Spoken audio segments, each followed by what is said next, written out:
What's up, everyone, and welcome to today's video. I have a very special one for you today. This one is my favorite equipment dungeon to run because keepsakes are so important. And Fortress Arcellus 10 took me a little bit to get it on auto at the way I wanted to run it. You get 4 to 6 star keepsakes, rare to legendary. You get them in either corrosion, immortal, or strife, and you do get plenty of materials to craft your own keepsakes that you want to target. So you're going to get random keepsakes, and you're going to get the ability to craft the ones that you want. Keepsakes are so important, especially if you run sets, because I'll show you, like, for example, I have on my Lancelot, I have the corrosion set, which if you have 3 of the matching sets for your keepsake, you will get perks. So for this one, after inflicting damage over time, it inflicts random damage over time on target for 2 turns. This is huge. It inflicts more, it does more damage, and it has a cooldown, but it's just beautiful. It just works out well.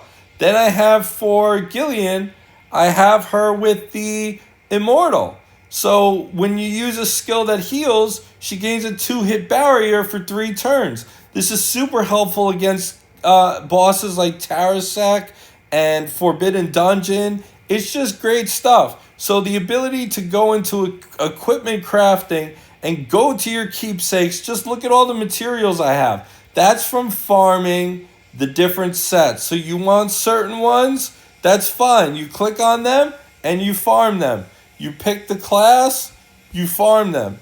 This is how you do it. Now, with this particular equipment dungeon, you need a certain strategy. You need to work on the attack gauge, and you need to decrease his ability to hit you, because he hits pretty hard. And in the first wave, if you want to do this on auto, I use characters with turn meter reduction. Now, if you want to do this on auto, the first wave is a little tricky, because those dragons will get to a point where they will do invincibility, and you have to wait for a turn to go. And if you have turn meter reduction, which I do use, it's an infinite loop. They'll never get their turn done. So I figured a way to bypass it a certain way. This is the team that I use. I use Gillian for her heals, her AoE heals. I use Morgan for the turn meter reduction. I use Bedivere for the attack, DPS, and I use Claudius for turn meter reduction as well. So going over the gears of the characters, we're going with Bedivere with crit and attack. We're going with that. And we have his hit accuracy. We have stuff for hit accuracy so that he does not miss. We have Gillian with her barrier. We have vigor and life. I like getting the big health pool. She's at 52k health, and I like getting those big heals going. That's big for me. Then let's move on to the next. Morgan, we have effect accuracy and vigor. Have lots of effect accuracy on her, 102%. We're spamming that SP2 all the time. And then for Claudius, let's get to Claudius. Claudius, we have vigor, because we're going to spam that SP2 all the time. And we're going to go with accuracy for more effect accuracy, so she lands the debuff. This could be higher. It's at 75%, but we're going to roll with it. Arcellus does tons of damage, so we need to sustain. Now, most people will go with Gillian with effect accuracy. Effect accuracy, so she reduces turn meter. However, I don't want to build that, so I'm going with my own build. which will just sustain the big hits. So the challenge for me was getting through the first wave without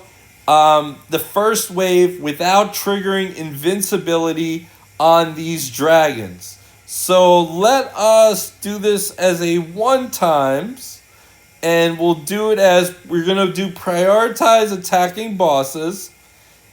And I'll show you the turn order. And this is the turn order I found to work quite well. So I'm using Claudus with the SP2 first and the SP1 second. She generally will always do the SP2. That will target all enemies and reduce turn meter. For Bedivere, though, I am starting with the SP3. And the reason I'm doing that is to soften up the dragons. I need to soften up the dragons, and I need to kill them off before they get the invincibility.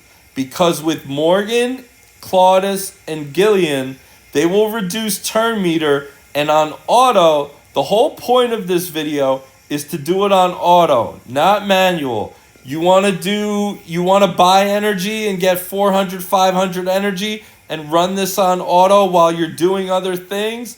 That's the beauty of this game. Get resources while you do it. This is the skill order that I am using to do this on auto. So it's not optimal with Bedivere with the SP3. However, for the first wave, it is important to do, and I will show you why. So we're starting off turn meter reduction, AoE on everyone, hit them a little bit, turn meter reduction. We don't want them getting to invincibility. We do not want them getting to invincibility, because if we get them to invincibility, then this will never end on auto. So we got one guy left. He's going to probably take his turn next, or he might not. I think I upgraded my move, so it's a little bit better, but you really got to soften them up and get that going. So there we go. We got the turn meter reduction, and he doesn't take a turn. Now I got to a point, I made some upgrades since the last time. Okay, so we get some turn meter reduction, and that's what you got to do. You got to just keep getting the turn meter reduction on ARSELLUS, because ARSELLUS does hit very hard. And we need Bedivere doing his damage. So that's what we got going. Now I have the SP3 going, which isn't optimal, but for me and the way I'm setting it up, I want to get past that first wave without any invincibility getting triggered. So this is a 3-phase battle.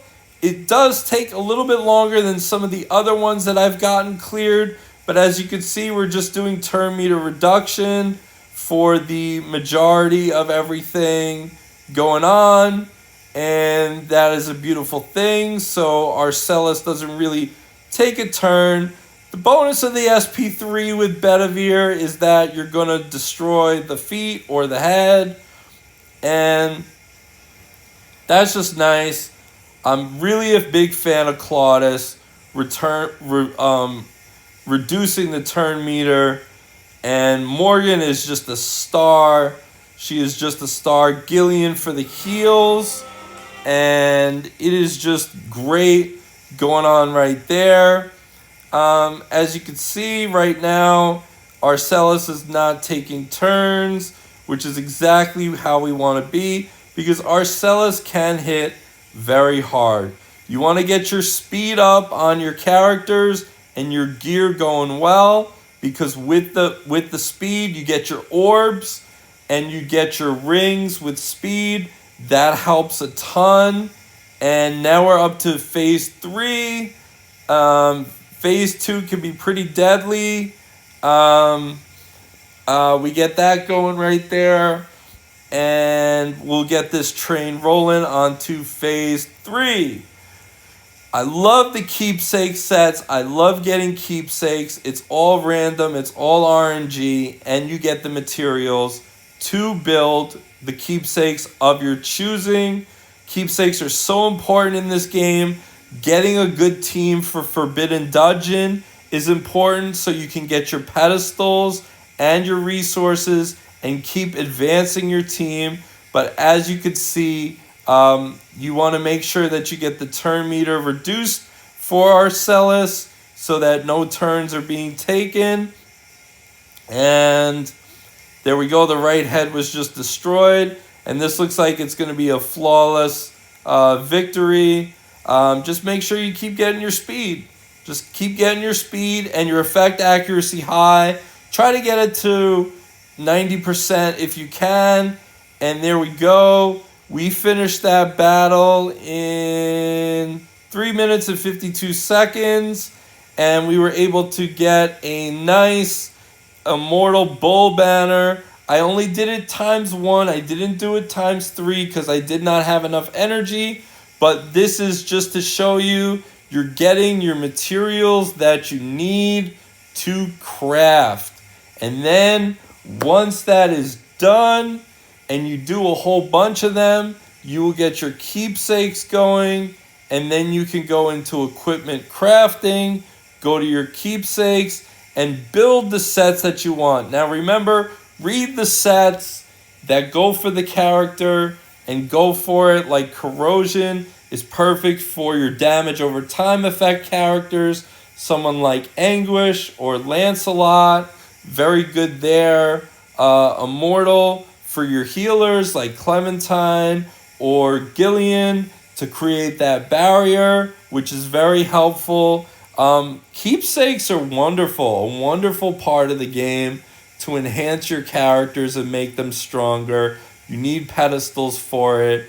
I hope you guys enjoyed this video. Comment below, let me know what you think, and subscribe for more King Arthur content. I'm trying to produce these contents out daily and do this content to help out the community. This is such a great game. I love this game so much, and enjoy the journey with me as I learn and get things done. I hope you guys enjoyed this video, and I will talk to you all next time. Take care.